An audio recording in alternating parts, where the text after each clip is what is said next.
Bonjour à tous. Bonjour. Est-ce qu'on peut juste se tenir debout, s'il vous plaît? Est-ce qu'on peut juste dire bonjour à notre frère qui est à notre côté ou notre sœur?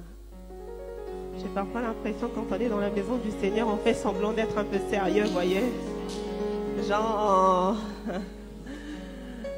une bonne salutation, même à la personne que tu ne connais pas, c'est permis. Salutations. Salutations chaleureuses dans la chaleur. Que le Seigneur nous bénisse. Salut Audrey, ça va?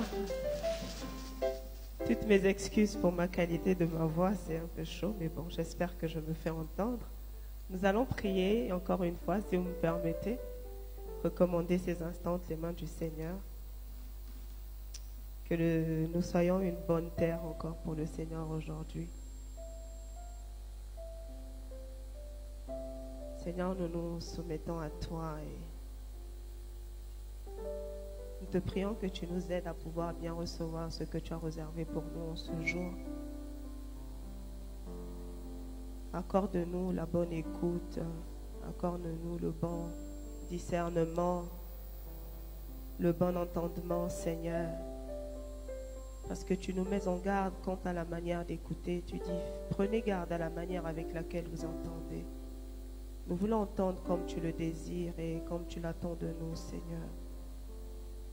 Nous prions que ton humilité soit notre partage, Père, afin de nous laisser également réajuster, transformer, enseigner, interpeller, encourager par ta parole, parce que c'est ce qu'elle fait dans nos vies. Nous te bénissons pour la vie de tout un chacun, Seigneur. Et glorifie encore ton nom au milieu de nous. Au nom de Jésus-Christ, nous avons ainsi prié. Amen. Amen. Est-ce qu'on peut acclamer pour le Seigneur? Merci beaucoup pour musical. Que le Seigneur nous bénisse. On peut se rasseoir.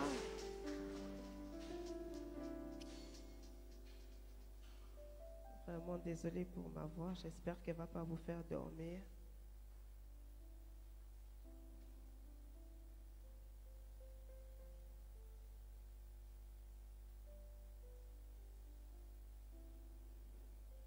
Modérateur, vous m'avez donné la parole à combien? Non, ça ne sera pas long. Alors, ce matin, la parole d'aujourd'hui est intitulée, c'est un thème assez, j'ai envie de dire, actuel, vu le contexte dans lequel nous sommes. Il s'agit justement de la pause spirituelle. Est-ce que tu peux le rappeler à ton frère, s'il te plaît, ou ta soeur qui est à côté? La pause spirituelle. La pause spirituelle. Pas spirituelle. La pause spirituelle. En tout cas, ce matin, le message qui nous est adressé consiste au niveau de la pause spirituelle. Et donc, c'est un message qui se veut être un encouragement pour nous, mais aussi peut-être une mise en garde pour certaines personnes selon la posture ou le niveau dans lequel nous nous trouvons aujourd'hui. Et juste rapidement, pour nous donner un petit plan, donc nous allons voir un tout petit peu ce que c'est qu'une pause, aussi ce que c'est que la pause spirituelle en tant que telle. Nous allons énumérer quelques causes. Qu'est-ce qui peut causer une pause spirituelle? C'est vrai qu'on en parle souvent, mais c'est bien de savoir à quoi c'est dû pour savoir comment l'éviter également. Et ensuite, nous allons parler des dangers de la pause. Et enfin, quelques recommandations pour une bonne pause, s'il faut le dire comme ça. Et donc, sans transition, en ce qui concerne la pause pour nous aujourd'hui, j'ai noté quelques définitions générales. C'est en ce qui concerne la pause, sans toutefois parler de la pause spirituelle d'abord, la pause en elle-même.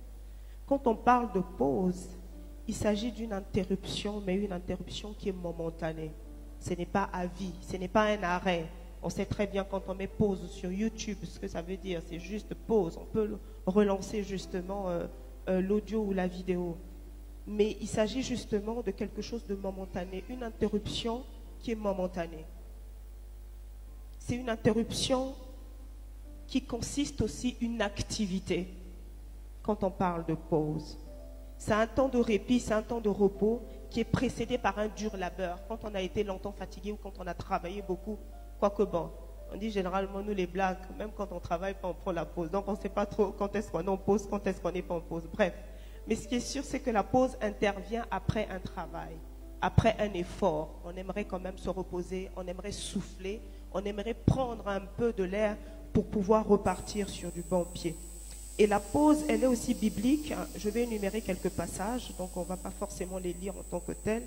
C'est dans Genèse chapitre 2, la Bible nous parle justement de la pause que Dieu a prise après avoir justement recréé le monde, s'il faut le dire comme ça. On nous dit que Dieu se reposa de son œuvre le 7e jour. Comme pour dire que la pause, elle n'est pas diabolique, elle est biblique, c'est quelque chose de recommandable, c'est quelque chose à encourager. C'est quelque chose à, j'ai envie de dire, à entretenir, à chérir. C'est important d'avoir des temps de pause. Et on en a besoin. Et même la science nous le montre, j'ai envie de dire, la nature même nous enseigne que notre corps, parfois, a besoin de repos. Sans même qu'on le veuille, parfois, il nous impose même le repos. Et il est dit généralement qu'il y a parfois certains types de fatigue qui annoncent, qui te fait appel au repos. Te dit non, il faut que tu t'arrêtes. Il faut que tu te poses un peu. Il faut que tu fasses un petit break. Il faut que tu te ressources pour repartir justement sur de bonnes bases. Et la pause, c'est quelque chose d'important et c'est quelque chose de divin parce que Dieu lui-même, il s'est permis de pouvoir prendre une pause. Donc c'est quelque chose à louer et quelque chose à encourager. Et en ce qui concerne la pause spirituelle, parce que là j'ai essayé d'énumérer la pause de manière générale, mais en ce qui concerne la pause spirituelle, qu'est-ce qu'on peut entendre par une pause spirituelle? Alors, je l'ai défini comme suite. La pause spirituelle, c'est l'interruption, ou on peut dire l'arrêt, de toute activité ayant en elle la faculté de maintenir notre spirituel en bonne santé. Je vais le redire. La pause spirituelle, c'est l'arrêt de toute activité qui a en elle la capacité de pouvoir maintenir notre spiritualité en bonne santé. Il y a des activités qui ont la faculté de pouvoir maintenir notre santé spirituelle. Il y a des actes, il y a des choses, des éléments qui favorisent notre spiritualité. Et quand on parle de pause spirituelle, je l'ai défini comme suite, c'est l'arrêt de ces éléments-là. Quand on commence à arrêter ces éléments-là, ça veut dire qu'on est en train de mettre pause justement à notre spiritualité. Ça, c'est l'une des définitions qu'on peut tenir. La deuxième, justement, définition qu'on peut souligner, c'est la mise en veille. Vous savez, quand vous mettez vos téléphones en mode veille, PC, là, ça veut dire que c'est à moitié allumé. Allumé, on dirait, chez nous, au Congo-Brazza, en lingala, on dit neti, neti, netité. On ne sait pas si vraiment c'est allumé, si c'est pas trop allumé, on ne sait pas trop. Tu es en mode veille. Donc, la pause spirituelle, c'est la mise en veille des désirs de notre esprit. Notre esprit a des désirs. Quand on parle justement de Galates, la Bible dit les désirs de l'esprit sont contraires à ceux de la chair. C'est vrai qu'il parle du Saint-Esprit, mais nous savons également que nous sommes composés de 3 parties. Je pense que ça c'est connu de tous. Nous sommes esprit, nous sommes âme et nous sommes corps. Notre corps a des désirs, notre âme a des désirs, mais notre esprit aussi a des désirs. Et lorsqu'on parle de pause spirituelle, on peut faire allusion à la mise en veille des désirs de l'esprit. C'est-à-dire que notre esprit a envie de faire certaines choses, mais nous on l'éteint, on le met en pause, on lui dit non, non, non, c'est pas le moment, non, non, non, il faut que tu t'arrêtes, on le met en pause. Ça aussi, c'est une forme de pause spirituelle. Autre chose par rapport à la pause spirituelle, c'est dire, d'une certaine manière, c'est dire à notre esprit de cesser de demander, de cesser d'aspirer. Comme je l'ai dit tout à l'heure, notre esprit a des aspirations, a des désirs. Et à partir du moment où notre esprit ne désire plus où nous empêchons notre esprit à désirer certaines choses à n'importe quel moment, parce que notre esprit demande des choses à n'importe quel moment. Ton esprit peut te demander de prier en période de vacances, en période de cours, en période de travail, à n'importe quel moment où nous refusons à un désir de l'esprit de vouloir se manifester, nous sommes en train de le mettre en pause, pour ne pas dire même, peut-être même éteindre ce désir. Mais on est encore au niveau de la pause, donc c'est gérable. Et la dernière chose que je peux énumérer par rapport à la pause spirituelle, c'est de reprendre à l'esprit ses droits. Voyez, comme je l'ai dit tout à l'heure, notre esprit aussi est fonctionnel. C'est de reprendre à l'esprit ses droits pour les remettre à un autre commandant de chef, qui peut être notre âme, qui peut être notre corps. Ça veut dire qu'on dit que bon, maintenant là, c'est plus mon esprit qui commande. Maintenant là, c'est ma chair. J'ai envie de dormir, je dors. J'ai envie de partir en soirée, je pars. J'ai envie de boire, je bois. Donc, il n'y a pas de frein, il n'y a pas de filtre. C'est mon corps qui désire. C'est mon corps qui décide. Et donc, la pause spirituelle signifie également de pouvoir enlever le droit à l'esprit de se manifester et de le confier à un autre commandant de bord, qui peut être celui que nous voulons. Amen. On est ensemble. On est ensemble. Alors, les causes spirituelles, qu'est-ce qui peut causer les pauses spirituelles? Alors, j'en ai mis de manière, je les ai catégorisées. Alors, il est très rare, et je pense que vous conviendrez avec moi, il est très rare que quelqu'un veuille prendre une pause spirituelle volontairement. C'est très rare. Si quand quelqu'un commence à dire, bon, moi je veux prendre une pause spirituelle, c'est quand même, il faut même déjà se poser une question. Si même la personne là même est née de nouveau. Généralement, on ne désire pas prendre une pause spirituelle, mais elle s'infiltre sagement, sûrement, inconsciemment. C'est pas possible. Elle ne peut pas venir comme ça sur la grande porte. Bon, maintenant là, je ne vais plus partir à l'église. Maintenant, je ne vais plus prier. Maintenant, je ne vais plus aller à la chorale. C'est très rare. Il y a toujours un élément déclencheur qui nous conduit progressivement à la pause spirituelle. Et l'un de ces éléments, je les ai mis en 3 catégories. La première catégorie, ce sont des causes physiques. Je parle des causes physiques. Qu'est-ce que j'entends par cause physique? J'ai dit qu'on est esprit, âme et corps. Je parle des causes physiques, tout ce qui est lié au corps. Vous savez, quand votre corps est malade, il est difficile. Je pense que ça nous est arrivé tous. Quand notre corps est malade, la maladie peut nous empêcher de vouloir prier. On est d'accord? La maladie peut vous empêcher d'aimer prier. D'ailleurs, même en cas de maladie, c'est très rare. Il faut être très spirituel pour prier en cas de maladie. Généralement, on commence à râler quand ça ne va pas. La fatigue du corps peut nous empêcher de pouvoir prier. La preuve, pendant l'été, il y a des gens qui ne sortent pas parce qu'il fait chaud. Le corps ne supporte pas la chaleur. Alors, je n'ai pas envie d'aller à l'église. Je n'ai pas envie de me lever prier. Je n'ai pas envie. Parce que le corps ne supporte pas. Ça veut dire que le problème du corps impose un silence à l'esprit. Au départ, je n'ai pas envie d'être en pause spirituelle. Non, c'est juste une affaire de corps. J'ai faim, je vais marcher, je vais aller à la chorale. Non, ça ne se fait pas. Parce que les 3 sont liés. On ne peut pas les détacher. On ne peut pas les détacher. Donc, on a des causes physiques. Et dans les causes physiques, je mets aussi le surmenage.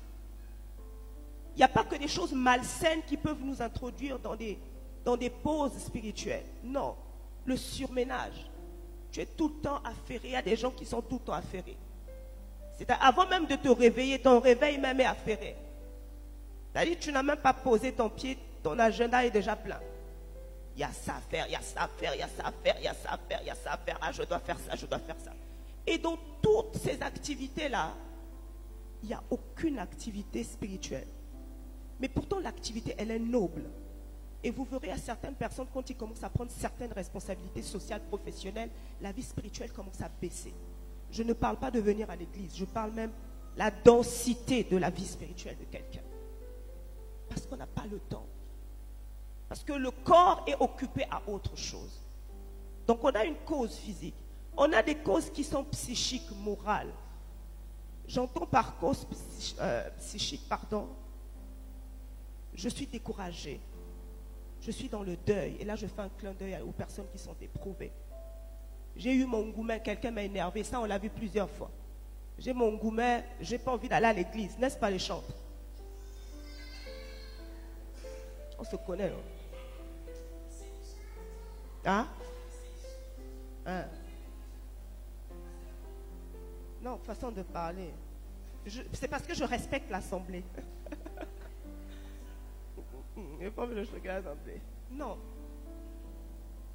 Quelqu'un m'a blessé, je n'ai pas envie d'aller. Pourquoi? Parce que l'âme est abattue. L'âme est blessée. J'ai fait mes examens, j'ai échoué. Je n'ai pas envie de prier. Pourquoi? Parce que le moral est bas. Ça veut dire que la pause spirituelle, elle peut être due à une instabilité émotionnelle. Et ça me fait penser, ça me pousse à réaliser combien, vous savez, Dieu ne se soucie pas seulement de notre esprit, mais il se soucie des trois entités. C'est dans Thessaloniciens où il est dit que le Dieu sanctifie tout votre être, esprit, âme et corps. Vous savez, il y a des gens qui sont tellement spirituels, ils parlent que de l'esprit. Eux, leur vie, c'est seulement l'esprit. Mais quand vous checkez leur âme, des instables terribles. Terrible, très spirituelle. Et c'est elle qui fait les avances à tous les garçons. Elle est très spirituelle. Oui, il est très spirituel. Une instabilité émotionnelle. Comme on peut être très spirituel, mais avec une instabilité physique. Ça veut dire que c'est important de chercher à soigner ces trois parties. Que le corps soit en bonne santé, que l'âme soit en bonne santé. Pour que la spiritualité soit fluide. C'est vrai que ce n'est pas toujours évident d'avoir une âme en bonne santé par une conseil et découragement. Le corps aussi peut être fatigué. Voilà mes cordes qui sont en train de me fatiguer comme ça. Mais il ne faut pas que ça soit une routine, une habitude. Donc on a des causes physiques, on a des causes psychiques, mais on a aussi des causes spirituelles elles-mêmes. Et dans les causes spirituelles, je souligne le manque d'alimentation spirituelle. Et dans le manque d'alimentation spirituelle, j'y mets quoi? J'y mets la méditation, j'y mets le jeûne, j'y mets la prière, j'y mets la communion fraternelle, les temps que nous passons ensemble. Je mets la sainte scène que nous prions, qui alimente notre esprit.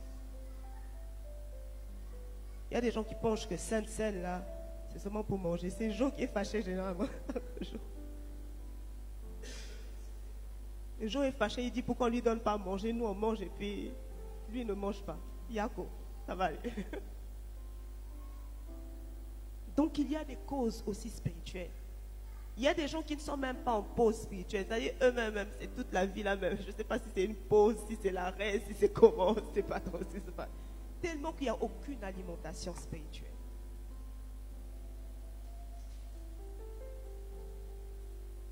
Je vais directement au danger. En tant que quelqu'un qui dit, mais on n'a pas encore cité un verset biblique. Je suis en train de citer comme ça. Les dangers d'une pause. Alors, de manière générale, quels sont les dangers d'une pause? Les dangers d'une pause, l'un des dangers que je souligne, c'est la perte des aptitudes acquises pendant la période active. C'est-à-dire que quand tu es actif là, c'est bon. Tu es, comme je le dis souvent à l'intercession, il y a des gens, eux ils ne sont que spirituels quand c'est les temps de jeûne. Voyez, non? 3 jours de jeûne à 5, une semaine, là vous voyez une spiritualité qui est haut comme ça. La personne voit, la personne démontre. Mais dès qu'on sort des jeûnes, elle n'est même pas capable de discerner le bon du mal. Tellement que la spiritualité est attachée à un moment, à une activité. Et généralement, les temps de pause nous affaiblissent toutes les aptitudes qu'on a eues pendant la période active. Voilà pourquoi c'est important de gérer les temps de pause. Si ce n'est pas bien géré, vous serez toujours dans un système rotatif. Vous êtes bien à fond quand il y a des activités. Vous savez, des personnes, ce ne sont que les activités à l'église qui maintiennent leur spiritualité. Quand les vacances arrivent, parce que c'est l'activité qui maintient sa spiritualité. Mais le jour où il n'y a plus d'église, bien aimé, tu fais quoi? Tu vas dans une ville où il n'y a pas d'église, tu fais quoi? Tu arrêtes de vivre ta spiritualité. Tu arrêtes de communier avec le Seigneur. La deuxième chose par rapport au danger, comme je l'ai dit tout à l'heure, généralement la pause, c'est nous qui l'initions. Et c'est comme je l'ai dit, les pauses spirituelles, c'est difficile de voir quelqu'un qui va dire qu'il va prendre une pause spirituelle. C'est généralement des pauses physiques. Je suis fatigué, je vais un peu me reposer. Je suis fatigué, je vais un peu dormir. Je suis fatigué, mon moral est bas. Je veux me faire des films, j'ai eu mon goumin, me voilà, je vais écouter un petit zouk là, peut-être ça va me remonter. Tu ne sais pas que le zouk là est en train de te plonger encore. Quand tu as eu un goumin, tu vas écouter le zouk. Bon, bonne chance. C'est chaud, hein?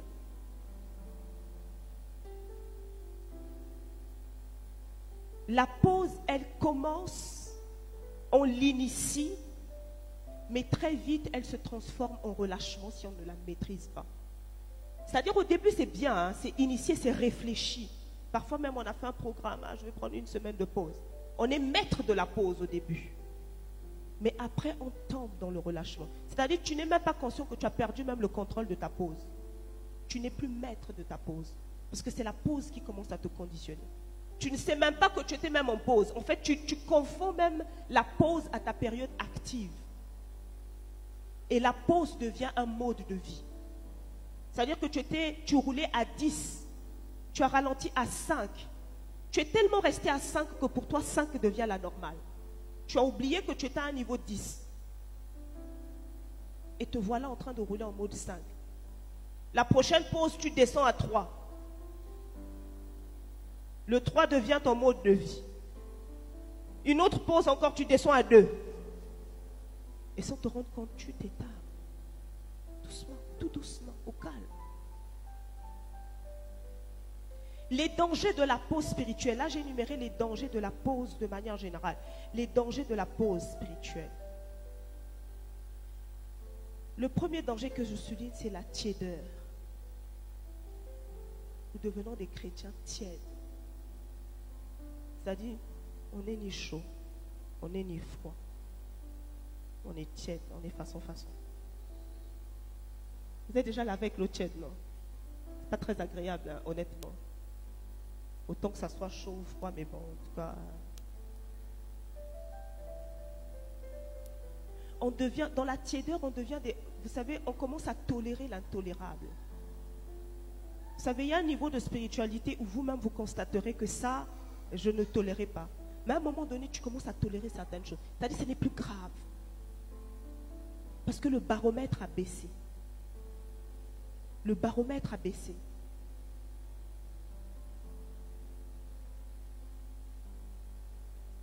On commence à tolérer tout et n'importe quoi. Le deuxième danger que je souligne, c'est dans 2 Samuel chapitre 11 et le chapitre 12. Permettez-moi, on ne va pas le lire, mais c'est une histoire que nous connaissons. Il s'agit de David et de Bersheba. Vous savez, dans l'Ancienne Alliance, dans l'Ancien Testament, il n'y avait pas de, juste à une certaine époque, il n'y avait pas de laïcité. C'est-à-dire qu'il n'y a pas les gens d'église, les gens du peuple. Non, le peuple de Dieu était à la fois le sacerdoce. Dieu se manifestait dans l'État. La preuve, les guerres étaient physiques. Quand David va tuer les gens, c'est de la spiritualité matérielle, s'il faut que je le dise comme ça. Et dans ce passage, il nous est mentionné que David, je vais résumer le passage, David, normalement, c'est un homme de guerre. Il envoie ses agents en guerre. Il est censé être sur le champ de bataille. Et ce jour-là, il décide de se faire une petite pause, sommeil, façon, vous voyez, comme on aime bien le faire. Et ça ne s'arrête pas là, comme un appelle deux. Il va aller se balader sur sa terrasse, prendre un peu de l'air. Et comme le malheur ne vient jamais seul, je ne sais pas si c'est heureusement ou malheureusement, il y avait une charmante femme qui se baignait quelque part là. Parenthèse, j'écoutais un monsieur une fois qui, ça m'avait, bon, c'est pas que ça m'avait choqué, mais bon, j'ai quand même apprécié sa lecture. Il disait, il disait, lui, toute sa vie, il va appeler Beersheba,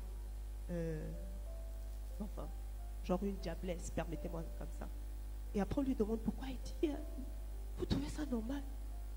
Vous trouvez ça normal? Une femme, elle ne savait pas que là, c'est la maison du roi qui habite là. Elle va se toucher, puis elle laisse la porte ouverte. Une femme normale peut faire ça? Elle n'est pas normale, cette femme-là. Bon, généralement, nous, on dépeint un peu un tableau. Vous voyez, on diabolise un peu David. Bon, David est parti, mais bon, il paraît que Beersheba n'était pas simple aussi. Bref, je ferme la parenthèse.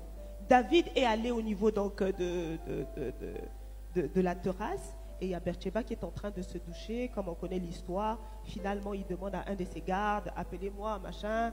Ce qui se passe, c'est passé. Bon, vous savez, le malheur n'arrive pas seul. Elle tombe enceinte. Et puis voilà, il fait tuer le mari de la dame. Et finalement, l'enfant qu'ils ont ensemble meurt. Et après, il prend la fin. Finalement, Beersheba, c'est la maman de Salomon. En résumé, l'histoire.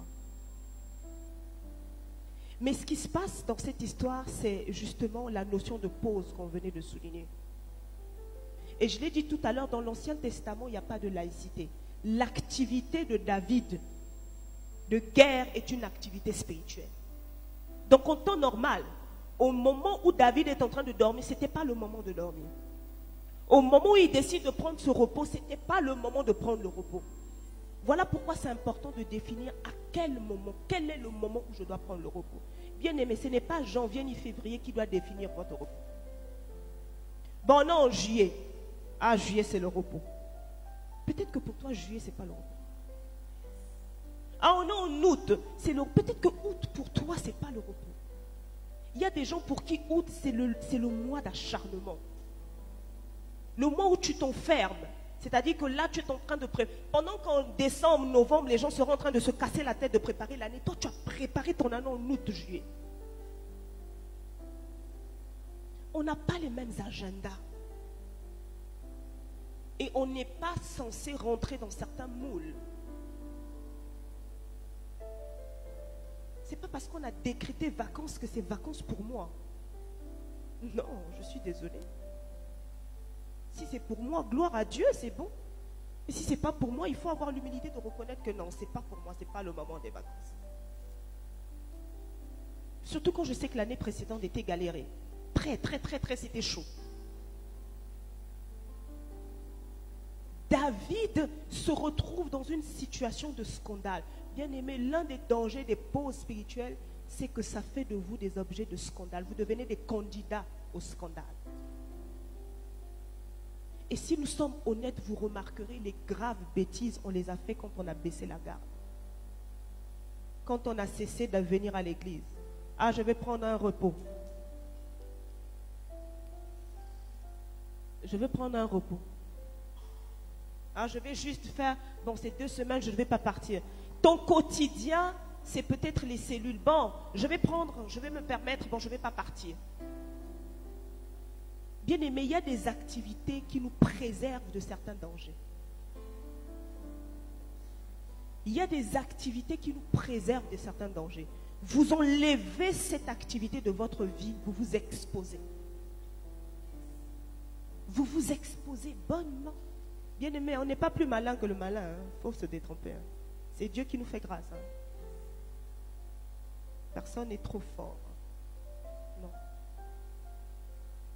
Vous enlevez ça, vous tombez. Le 3e danger qui est attaché au 2e danger que je viens de souligner, c'est que pendant les pauses, on rencontre des personnes qui ne nous sont pas destinées. Que des gens qui ont rencontré des personnes au moment de leur faiblesse. Comme je l'ai dit tout à l'heure, tu es peut-être découragé, tu es en deuil, tu es fatigué, tu te sens machin et tout ça. Bon, ah, je vais juste marcher un peu. Comme par hasard, l'ennemi ne vient pas seul, c'est ton ancien pote que tu vois. Ah, tu sais, attends, si ça fait longtemps que tu ne te vois pas, oui. Ah, mais tu sais, tu connais un tel est de retour. Ah oui, ah, ça fait longtemps. Oui, il organise un truc. Non, moi, je ne vais plus au fait. Non, c'est juste pour le saluer. Tu te retrouves dans une fête, tu te retrouves en train de boire, tu te retrouves avec un garçon, tu te retrouves à une nuit, tu te retrouves enceinte, tu te retrouves avec un enfant. une destinée modifiée juste pour une pause. Juste pour une pause.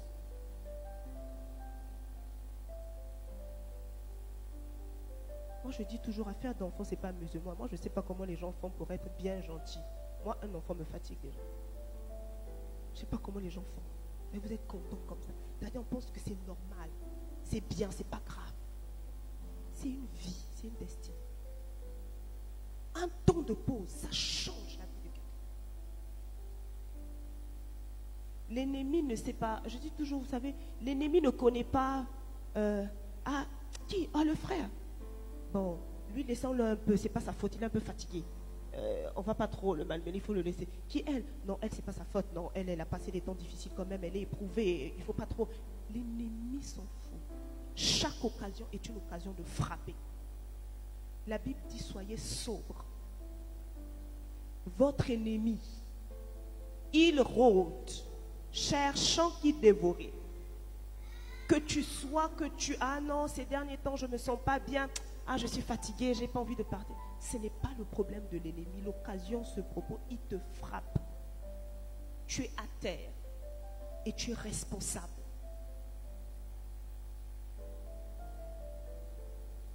Bien-aimés, les pauses sont dangereuses. Ou du moins certains types de pauses.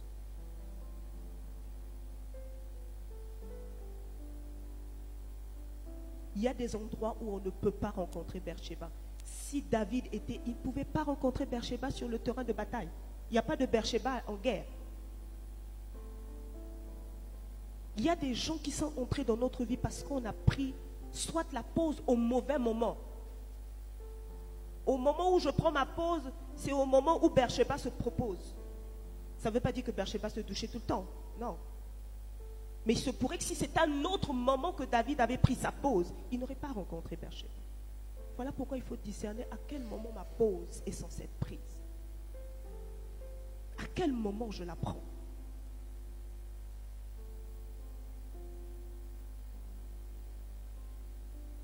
La quatrième des choses au niveau des dangers, c'est que nous devenons la proie de l'ennemi. Matthieu 13, 24, je ne sais pas si c'est possible qu'on nous projette quand même ce passage au multimédia. Matthieu 13, à partir du verset 24. Matthieu 13, 24, 26. Je vais lire pour nous, oui, je pense. En Matthieu 13, 24, 26. Merci. Il leur proposa une autre parabole. Et il dit, le royaume des cieux est semblable à un homme qui a semé une bonne semence dans son champ. Regardez, il a bien commencé. Une bonne semence dans son champ. La suite, pardon. Mais pendant que les gens dormaient, son ennemi vint sema de l'ivraie parmi le blé et s'en alla. La suite, verset 26. Lorsque l'herbe eut poussé et donné du fruit, regardez bien, on dit lorsque l'herbe fut poussée, ce n'est pas au moment où on a semé, c'est-à-dire il a fallu du temps. Lorsque l'herbe fut poussée et donné du fruit, l'ivraie parut aussi. Et la suite, 27, les serviteurs du maître de la maison vinrent lui dire, Seigneur, n'as-tu pas semé une bonne semence dans ton champ? D'où vient donc qu'il y ait de l'ivraie? Bref. Qu'est-ce que cette petite portion de passage peut nous enseigner par rapport à notre thème de ce jour? Vous savez, on a défini tout à l'heure au début que la pause spirituelle, c'est une mise en veille. C'est-à-dire, c'est comme si on éteignait l'activité de l'esprit en nous. Ça veut dire qu'on est en mode sommeil, s'il faut le dire comme ça, permettez-moi. Mais un sommeil doux, hein, c'est pas très profond. C'est juste, c'est une pause. Mais dans ce passage, on nous mentionne quelque chose. Quelqu'un qui avait son champ, il a mis une bonne semence, tout est ok. Mais à partir du moment où il allait dormir, l'ennemi est venu semer. Ce qui m'attriste généralement dans ce passage, c'est qu'on ne l'a pas su au début. Non. Il fallait que ça pousse. C'est-à-dire le bon et le mauvais a eu le temps de se mélanger là, et que ça pousse. Et à un moment donné, il décide de pouvoir enlever le mauvais. Le propriétaire lui dit non, si vous enlevez, c'est un peu trop tôt. Laissez que ça pousse encore. Et après, maintenant, quand les plantes deviendront assez fermes, on pourra dissocier le bon du mauvais. Bien-aimés, vous savez, lorsque nous mettons notre spiritualité en pause, nous courons le risque d'être comme ce champ. L'ennemi vient mettre tout ce qu'il veut. Et malheureusement, c'est après qu'on se rend compte qu'il y a tel problème, il y a tel problème. Il y a parfois des problèmes qu'on a maintenant. C'est simplement la manifestation des temps de pause qu'on avait avant. On s'était mis dans des temps de pause, on a accepté certaines choses, on a ingurgité certaines choses, on a avalé certaines choses, on a dit oui à l'inacceptable. Parce que vous savez, quand tu es en mode pause, sommeil, de toute façon, tu acceptes tout. Hein. Ça vous est déjà arrivé de somnoler, non? Et puis, tu ne sais pas trop ce qui s'est passé, où tu viens, on te donne quelque chose à manger. Même ce qui n'est pas bon, là, tu es capable de manger ça. Parce que tu n'es pas conscient, tu n'es pas en mode conscience. Et nos vies sont parfois ballottées comme ça. Je vous assure, vous savez, l'ennemi n'a pas peur d'attendre. Hein. Il a son temps. Donc quand on fait nos feux là, pendant l'année, on vient le 31, Seigneur, machin. Il est là, il attend, il tourne même, il acclame, il tourne, il regarde. Il dit à son petit, prends-moi la photo de la fille là, capture. Qui lui, prends-moi la photo de celui-là, capture. Prends-moi la photo de la capture. Tu vois, mais c'est pas son nom. Ah, c'est son nom. Tout. Mais lui, l'autre, non, mets son nom. On va se rencontrer en juin, mets son nom. Tu as mis son nom, tout ça. Et en juin, il commence à référer les gens. Et généralement, l'humain a la mémoire courte. On oublie tous les cris qu'on fait là, les pleurs qu'on fait, on danse, on appelle Seigneur, ma vie t'appartient. Dieu seul sait. L'ennemi, il croise, il attend. Parce qu'il sait que la pause va venir. Et c'est à ce moment-là qu'il va commencer à frapper. Il va commencer à insérer. Il va commencer à insérer des maladies. Il va commencer à insérer. Parce que pendant l'année, on est là, on prie.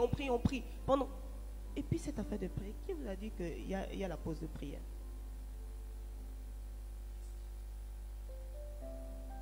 Il y a la pause de prière. Je n'ai jamais compris ce truc. Il y a un temps où bon, peut-être que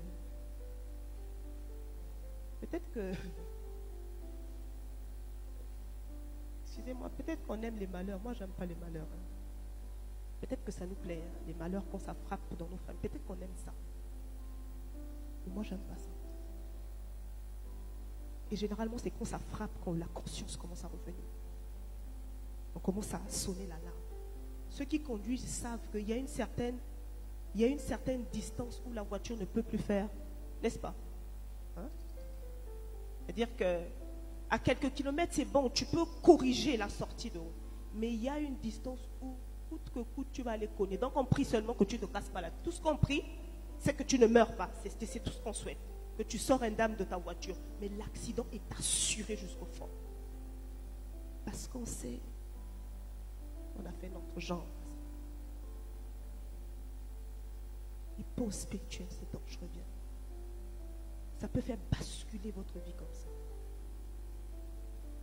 Une pause spirituelle peut faire basculer une vie. Désolé de dire les choses crues comme ça. Une pause spirituelle peut faire de toi un orphelin en un jour. Peut faire de toi une veuve en un jour. Peut faire de toi un veuf en un jour. Une pause.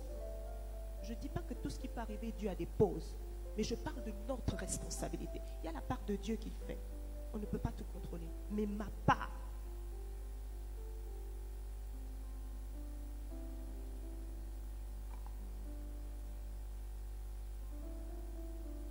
Une question va se poser. La pause, elle est pour nous ou elle est contre nous?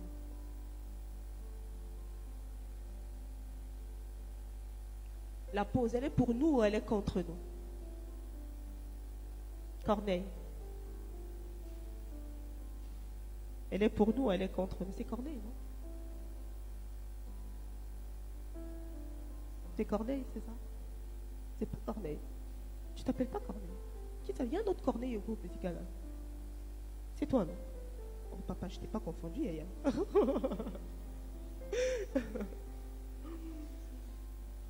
Pause. Est-ce que les pauses sont pour nous ou contre nous?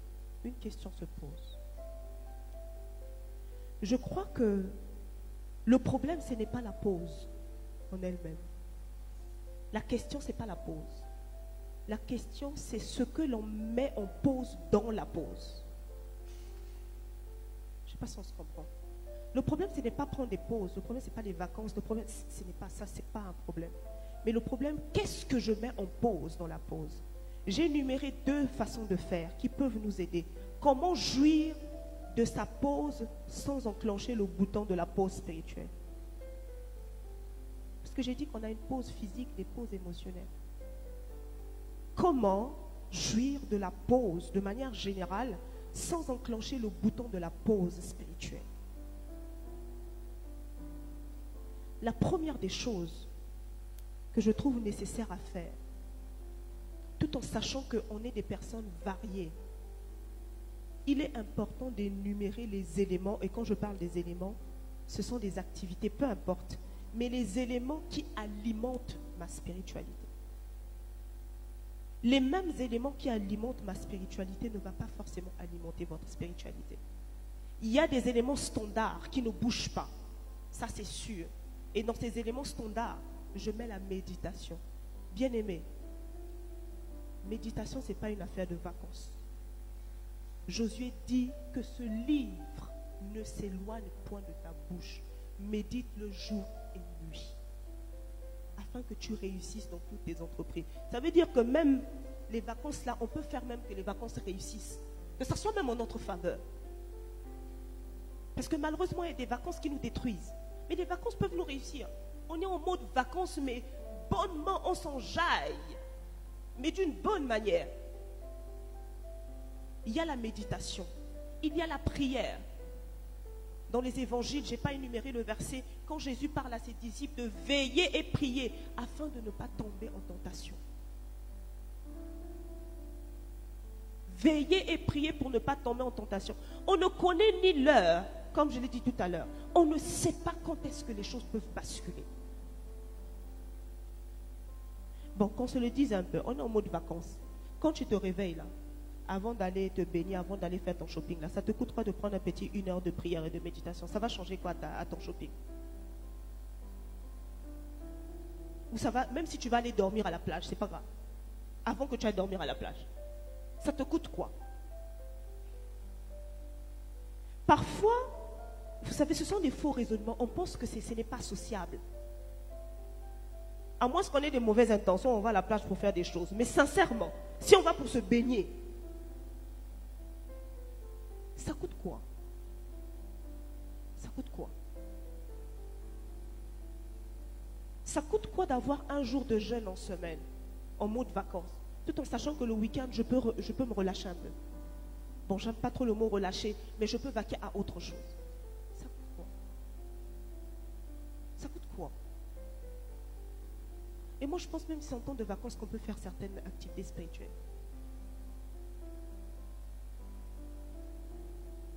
La prière, le jeûne.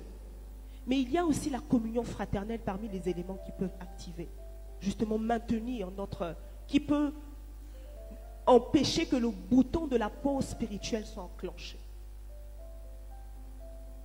Et ça, généralement, aux personnes qui peut-être... admettons, moi j'ai du... Bon, enfin, ça dépend, hein, tout en chacun. Mais j'ai du mal à concevoir quelqu'un qui va en vacances. Pendant un mois, par exemple. Tu quittes Meknès, admettons. Un mois. Aujourd'hui c'est chez vous, hein, excusez-moi. Tu es par exemple tu es du groupe musical. Un mois.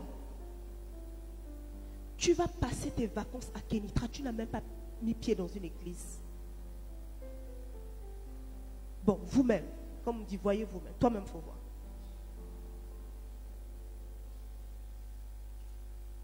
Tu vas dans une ville où il y a une communauté. Bon, si c'est pour une activité de week-end, c'est vrai, il y a des trucs vite fait, c'est normal. Mais tu es là pour un mois. Ça veut dire que tu l'as planifié. Tu es responsable de ta communauté. Tu ne mets même pas pied. C'est-à-dire, tu as du lundi jusqu'au samedi pour faire ce que tu veux. Tu vas aller à la plage, tu vas aller dormir où tu veux. Va faire tes fêtes. Juste les 2 heures du dimanche, là, tu es responsable. C'est-à-dire,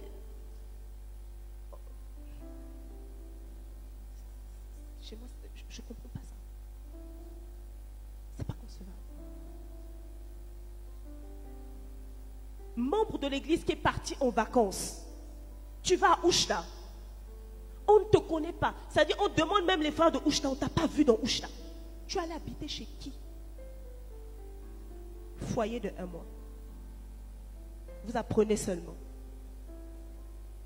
Comme les gens se connaissent, vous allez seulement de passage, vous allez comme ça, dans une maison, vous la voyez en train de cuisiner. Gang, gang, gang.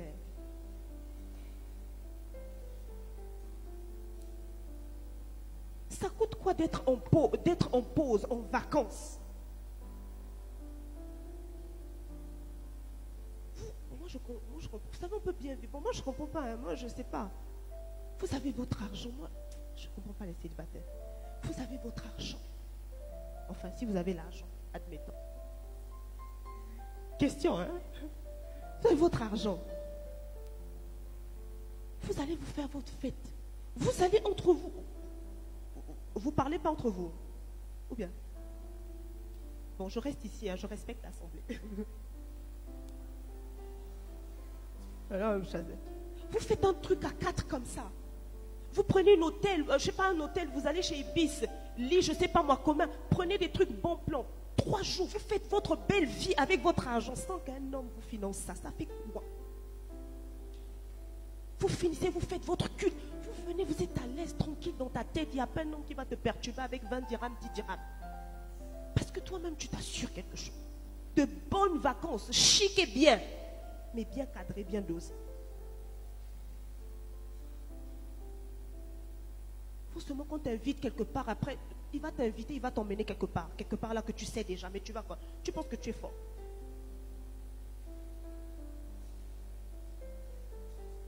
Bien-aimé, je comprends.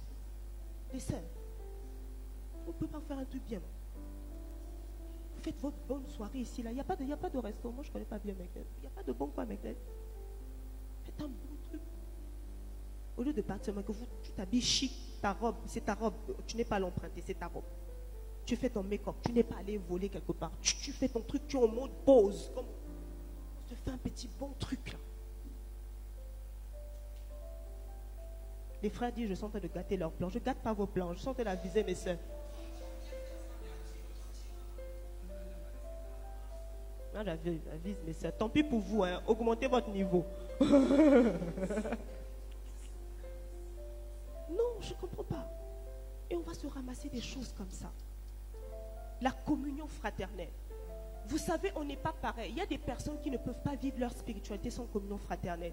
Si vous savez que c'est la communion fraternelle qui maintient votre flamme, ne la retirez pas de vos temps de vacances.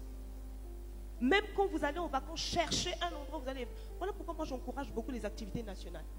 Vous vous faites des plans. Tu vas à Ouchta, tu as quelqu'un. Tu vas à Tétouan, tu as quelqu'un. Tu vas à Gadji, tu as quelqu'un. Tu as toujours quelqu'un qui va te recevoir. Une sœur, quelqu'un qui va te recevoir. Je te fais un truc bien. Eliel, je casse les plans. Je ne casse pas les plans.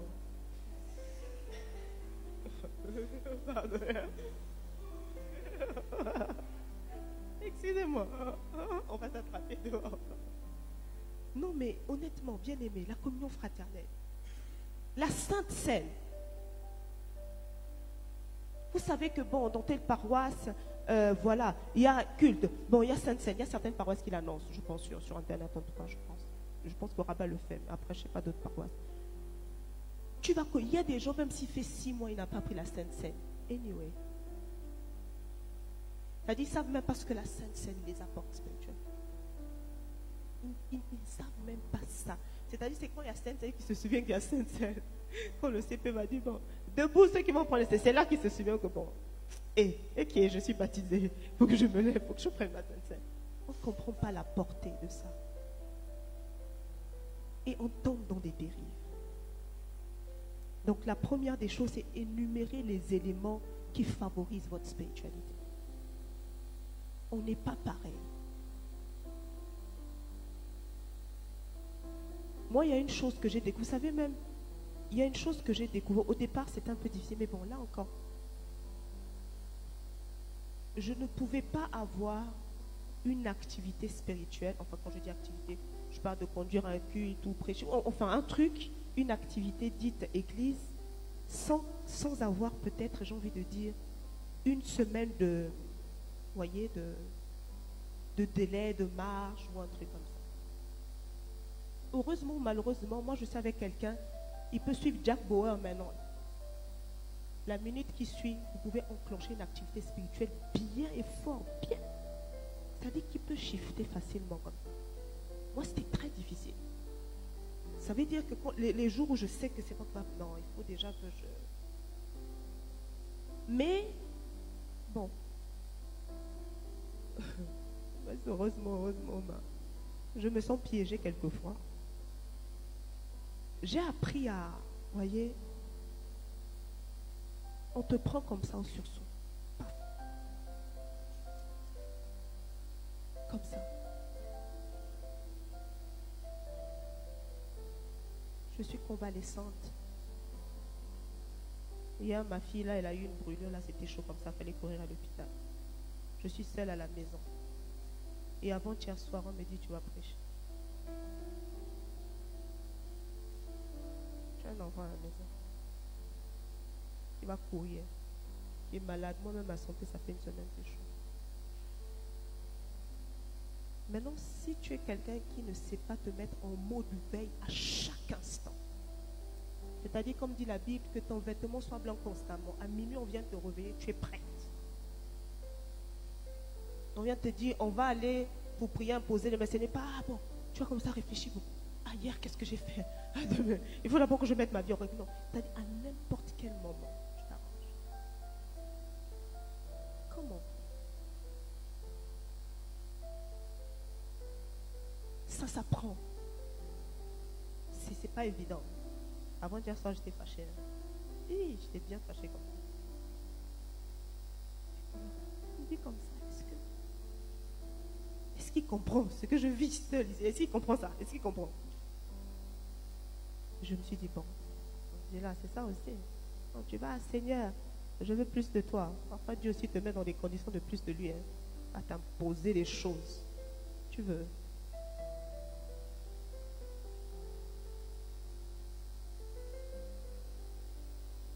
À quel niveau est votre spiritualité, bien-aimée, en ces temps de vacances? La dernière chose, énumérer les éléments qui tuent votre sensibilité spirituelle. Comme je l'ai dit tout à l'heure, il y a des personnes, permettez-moi l'expression, ils vont écouter du Koffi Olomide maintenant. La minute qui suivent, ils ont, je ne sais pas comment ils font, ils ont une manière de switcher facilement. Mais il y a d'autres personnes, ils écoutent Koffi Olomide là. Il lui faut 1 mois pour faire le compteur à zéro. Il doit jeûner, jeûner. Parce que il y a des choses sont entrées. C'est-à-dire même prier, la personne n'arrive même plus à prier, il est troublé pendant 1 mois. Mais il y a des gens qui sont arrivés à une certaine capacité de dissociation. Découvrez votre manière de fonctionner. Qu'est-ce qui tue mon intimité? Si vous savez que pour vous, il faut tout le temps de la musique ou le machin, arrangez-vous à avoir toujours une louange sur votre téléphone. Téléchargez, au moins vous savez qu'avec ou sans connexion, vous avez la possibilité rapidement de vous recharger. Si vous savez que pour vous, ce sont les mauvaises compagnies qui font, arrangez-vous dans des temps de vacances d'avoir des activités avec des personnes qui partagent votre foi. Si vous savez que moi, c'est la communion fraternelle, créez quelque chose. Il y a des personnes qui quittent leur maison, qui vont passer des vacances chez d'autres personnes. Au lieu d'être seul, tu vas habiter chez quelqu'un. 2-3 jours, je ne sais pas où, quelque chose, ça vous renforce. Parce que l'ennemi, il est tranquille, il est bien. Il n'a pas peur, il attend que vous soyez en temps de faiblesse pour frapper. Et la solitude est le meilleur moment. En conclusion,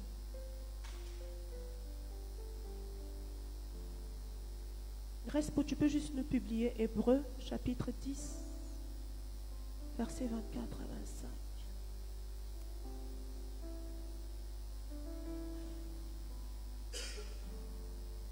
Hébreux 10, 24, 25. Hébreux 10, 24, 25. Merci. Et puisque nous avons un souverain sacrificateur, oui, établi sur la maison de Dieu, la suite, non, à partir de 24, papa. Hébreux 10, à partir du verset 24 jusqu'à 25. Ok. veillant les uns sur les autres pour nous exciter à la charité, c'est-à-dire l'amour, et aux bonnes œuvres. La suite. N'abandonnons pas notre assemblée comme c'est la communauté de quelques-uns, comme c'est la coutume de quelques-uns, mais exhortons-nous réciproquement, et cela d'autant plus que vous voyez s'approcher le jour. C'est avec cette parole que je vais conclure ce message. N'abandonnons pas nos assemblées. Quand je parle de l'assemblée, je ne parle pas seulement de l'assemblée Make-Nice. Mais où que l'on soit, on a la grâce d'avoir des communautés qui se rassemblent. Ça veut dire qu'on a toujours la possibilité d'être en communauté, même en mode vacances. Veillons les uns sur les autres. Bien aimé, on a la responsabilité de veiller les uns sur les autres. Et puis bien aimé, toi aussi sur qui on veille. Quand on t'appelle, ne te fâche pas. Oui, on veut prendre de tes nouvelles. Ah non, pourquoi? Il y a des gens qui ne décrochent même pas parce qu'ils savent qu'on l'appelle pour veiller sur eux. On est appelé à veiller les uns sur les autres.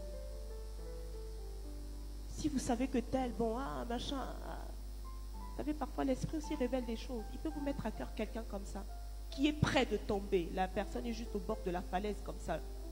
Elle est à la plage de Ouarzazate quelque part. Vous avez juste un nom qui vous vient comme ça, vous avez le contact, vous appelez juste. Ah, c'était juste pour prendre des nouvelles. C'était juste.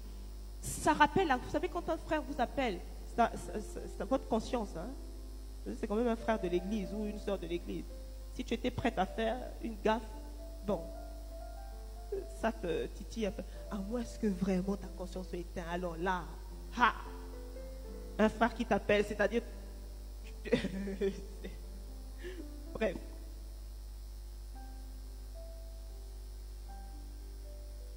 Veillons les uns sur les autres. Bien. Et ne laissons pas les vacances nous introduire dans une destinée qu'on n'a pas choisie. Parce qu'à n'importe quel moment, la vie se joue. C'est dans le nom de Jésus. Amen. Que le Seigneur nous bénisse.